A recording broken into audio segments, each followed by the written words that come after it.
O programa Polêmica Especial Eleições 2016 está de volta e hoje o nosso convidado é o candidato à Prefeitura de Campos dos Goytacazes, Rogério Matoso, candidato à Prefeitura pela coligação Se é para mudar, vamos mudar de verdade. Eu volto com a Luísa Balbi, que queria fazer uma pergunta, né? Sim, foi feito. O Rogério falou de projetos dele como vereador sobre energia solar, incentivo a ela. Eu perguntei a ele no final do bloco o que seria prioritariamente sustentável em Campos e o que é insustentável em Campos. Eu acho que insustentável na nossa cidade são essas pessoas que dominam pelo poder, dominam partidos, dominam famílias e muitas vezes acham que são donos da nossa cidade. Isso é insustentável. Nós estamos aqui justamente para combater essas pessoas que acham que são donas da nossa cidade e vão levando a nossa cidade para o buraco.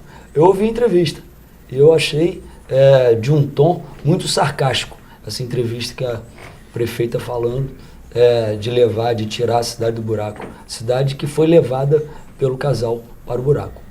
Agora, sustentável são as nossas tradições, Balbi.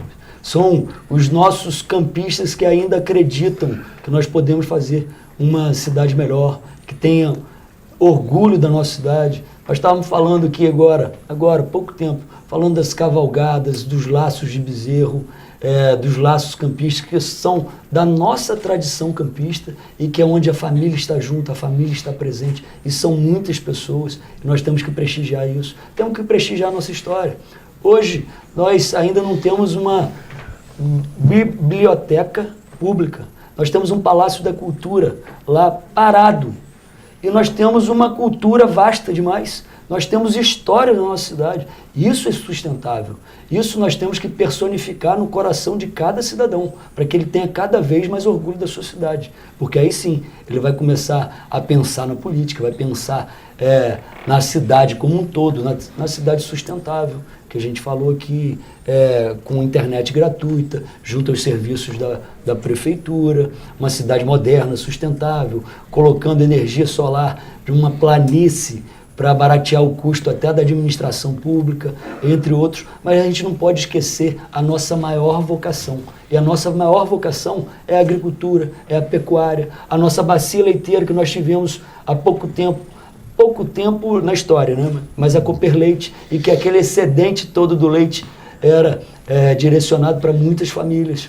Nós temos que fazer isso, dar a sustentabilidade, que é a independência da nossa cidade.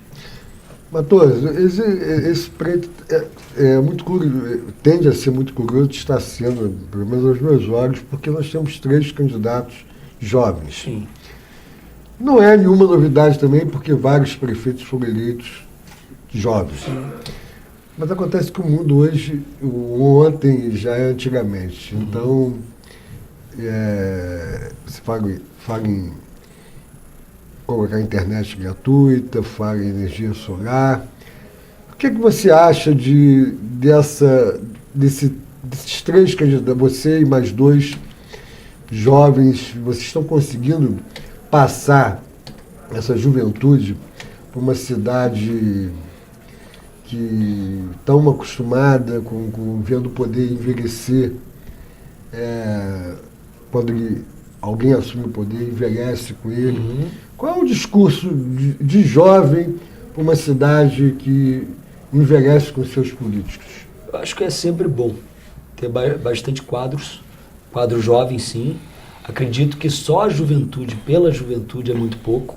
Nós temos que ter um mínimo de experiência, um mínimo de conhecimento da nossa cidade, porque não adianta nada você só combater o casal e não saber os setores todos da sua cidade que falham e você não ter uma ideia ou uma equipe preparada para que isso evolua, porque isso também é muito pouco. Então, nós temos que fazer o divisor dessas águas aí, de juventude, de fazer uma cidade moderna, de pensar numa cidade moderna, inteligente, que é uma discussão de várias cidades do mundo, a questão da mobilidade também, que nós temos que estar atentos, né? Hoje a cidade vem crescendo muito, com esse Porto do Açu vai crescer mais, é uma cidade acessível, nós temos que fazer ela para todos, com as calçadas uniformes, para o cadeirante, para o deficiente visual, entre outros.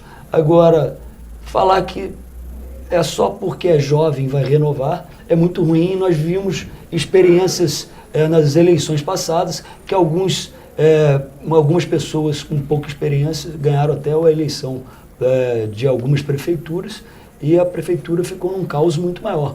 Porque tem que ter algum tipo de habilidade, fazer essa questão da administração participativa, porque hoje a população tem que participar mais. Nós temos a tecnologia, o cara faz um live ao vivo, tá naquele momento ali no Facebook, falando com todo mundo, as pessoas perguntando. Então isso é muito bom para você fazer o feedback do seu governo. Eu tenho um projeto que é Campus Conectada, que é uma vez no mês, pelo menos, o prefeito vai com o seu secretariado todo em toda a região da nossa cidade. A cidade nossa é muito extensa. Então, nós precisamos saber se as nossas ações, por mais planejadas que elas estão surtindo efeito prático em campo. Matheus, voltando à minha pergunta anterior, quando eu falei que Campos se acostumou a envelhecer com seus políticos, sim, não quis citar, assim, eu acho que isso é uma tradição que já vem de muito tempo, não é só de agora. Eu posso dar um corte. Eu nunca tive pai prefeito, nem avô prefeito, nem nada disso. Então, eles são muitas vezes jovens, mas já vem também dessa gestão toda que você está falando.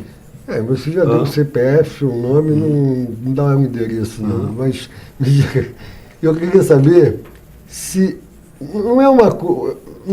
Você é contra a reeleição? Quer dizer, você não acha que é a reeleição que fomenta muito essa coisa desalterna? Dá para fazer alguma coisa em 4 anos? Não precisa, você acha que 8 que é preciso? Bom, ainda mais no Legislativo. No Legislativo você vê pessoas se reelegendo 4, 5, 6, 10 vezes. Eu ganhei aquela eleição em 2008, acho que eu fiz um bom mandato, tentei representar minha cidade e me orgulho muito por isso. Eu acho que a partir do outro mandato seria uma mesmice também muito grande. E eu já tinha dado aquela contribuição, por isso hoje que a gente luta para dar a contribuição no Executivo. É justamente isso, nós temos que ter o tempo para chegar, o tempo para sair, porque as ideias se renovam, as pessoas precisam de motivação para estar na administração pública, porque isso é muito de motivação. Por mais que você faça o planejamento, seu governo ele tem que ter atenção, você tem que estar lá todo dia, buscando, gostando daquilo, fazendo contato. Você não pode fazer uma administração simplesmente tecnocrata só, você tem que pensar no ser humano que está do outro lado da linha. Então, isso tudo faz com que eu ache que você está certo. A reeleição demais, as pessoas se mantêm no poder e se acomodam no poder. Agora, candidato, vamos às perguntas da população. Nossa equipe foi às ruas perguntar à população o que elas querem saber dos candidatos. E vamos à primeira pergunta, que é da Tamires Pinheiro. Caso você vença, o que você vai fazer pela educação de Campos? Tamires, muito obrigado pela pergunta. Nós temos que hoje colocar o material didático das nossas crianças para chegar no início do ano letivo. O governo fez uma licitação com uma empresa de fora que não tem noção exata das questões educacionais das nossas crianças, que muitas vezes o material didático deles chega no meado do ano ou no final do ano. E isso interfere muito a educação da nossa cidade. Nós temos várias universidades aqui e se você fizer convênios muito baratos, você vai conseguir fazer o reforço escolar para a sua criança que precisa muito no contraturno.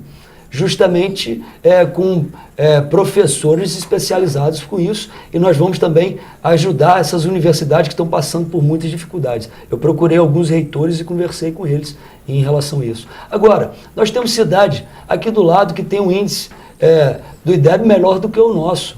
E isso não tem a ver com royalties, a gente tem que empregar melhor essa verba do Fundeb para os nossos profissionais de educação, que eles precisam estar sempre motivados. Temos que equipar as nossas salas de aula com equipamentos mais modernos, que atraiam mais a atenção do nosso aluno, e aí sim nós vamos dar uma levantada muito grande na nossa educação. Agora a pergunta é do campista Paulo Ricardo, vamos acompanhar.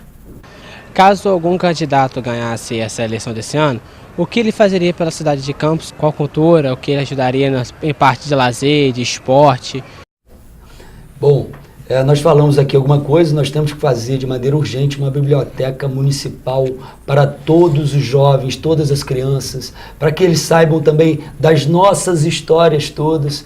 Vamos utilizar essas obras como o CEPOP para fazer um polo de cinema, porque além disso tudo, Paulo, nós vamos também trazer mais emprego, fortalecer a nossa cultura, podemos incentivar cada vez mais essa nossa cultura rural de ecoturismo, entre outros, fazer a questão logística para esses passeios, caminhadas, corridas, mountain bike, entre outros esportes radicais. Nós temos muitas coisas para fazer e em toda a região do nossa cidade temos que ter quadras, sim, para as pessoas poderem participar e cada vez mais colocar isso dentro das nossas escolas. Vamos à próxima pergunta, a pergunta da Ana Aparecida.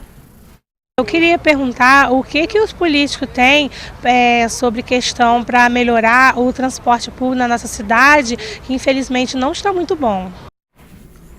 Ana, eu quero te falar que quando eu fui vereador, por mais que eu combatesse o governo, eu votei a favor da passagem real. Porque eu sei que a cidade é extensa e eu tenho amigos em vários lugares da cidade que precisam se locomover de maneira gratuita. Em grandes centros do mundo, você tem uma passagem única que você paga muito barato, você consegue andar nos terminais todos. E o que não pode acontecer é de não ter ônibus.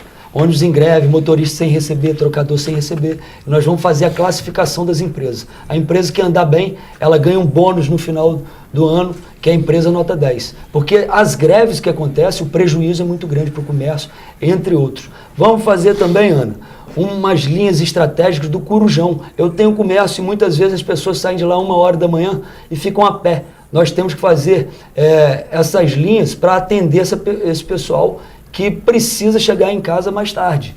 Nós temos hoje táxis e transporte alternativo, que a prefeitura cobra taxas absurdas e abusivas para eles trabalharem. Nós não podemos colocar a mão no bolso do trabalhador. Isso aí tem que acabar de alguma maneira.